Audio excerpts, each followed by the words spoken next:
Camila is 4 years old. She just started pre-K. She's silly, she's funny, she's fun.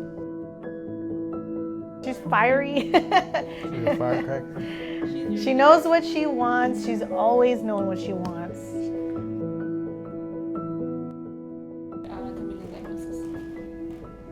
So we started noticing she was peeing a lot. Her diapers were pretty much really soaked. And you know, she was 20 months at this point, 18, 20 months at this point. So she wasn't like putting on weight. And with drinking water, she was like always asking for water, but like crying. I mean, she didn't have a lot of language at that time, so she would just cry, like very angry for water or milk, like her bottle. I also noticed that she would tire very easily. She was always like up and running, you know, and sustained energy, and her energy levels were just like really depleted. I took her home, and I just had a gut feeling something was wrong. So I was like, I want her to eat before they make her, you know, stay there or whatever, because he was working. So, and I remember like being scared, like that she was like gonna pass out on me. So I remember driving and like, hey, are you there? And she was like, eh. Walking into the ER with her, and we had a slip that said like respiratory distress. So right away they took her in, and when they finger poked her, I mean, I didn't know anything about diabetes. I didn't know what a blood sugar was. I remember them said 430, I don't know what.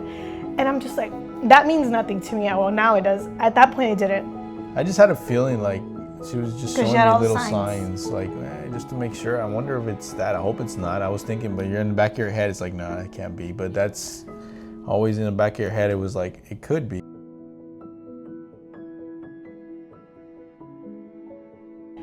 Is there a group or somebody that I can connect with or somebody that I can talk to? And they're like, yeah, there is. And so I think they contacted the social worker there at the hospital. And right away they put us in contact with SCJDA. And I mean, I think it was probably the next day. They were just like a constant support, and they just, like, they were just listening to me like ask questions and cry. And they're just like, okay. And we also needed insulin to be filled, but something was going on with the insurance that we couldn't get the specific one that she needed. So they came so that we could leave, so that we could be discharged. They came and they brought us the insulin so we could leave. And I remember like going through the website and seeing videos like this one of families, and then like seeing little kids with devices on their bodies, and I'm just kind of like, what is this? Is this what she has to wear? And he's like looking and researching, like, yes, there's continuous glucose monitors. And I'm like, well, look, this little girl has it. Is it this one? And just looking at family videos or like events that they would do. And but really, SCJDA have been with us since day one.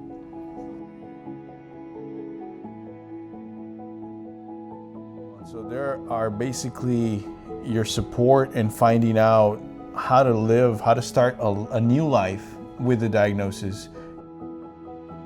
Because even you might know about the disease itself, not until you experience it and even get help from others, information-wise and so on. You establish relationships with others that are a support team, you know?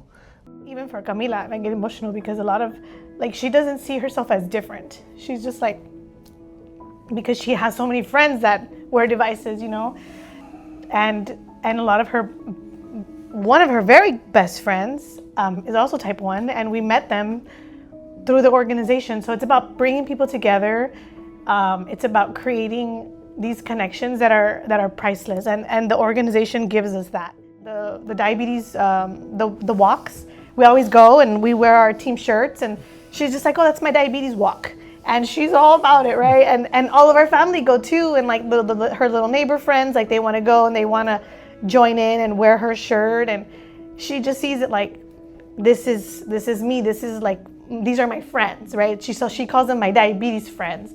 But SCJD has given that to us, a sense of community, a sense of connection with other families, just having that availability to other families who understand, and it gives us that sense of belonging and like normalcy that I feel like it makes it so much easier to navigate this road.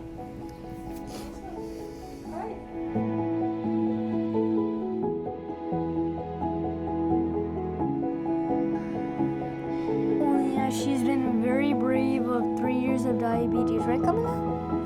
Yes.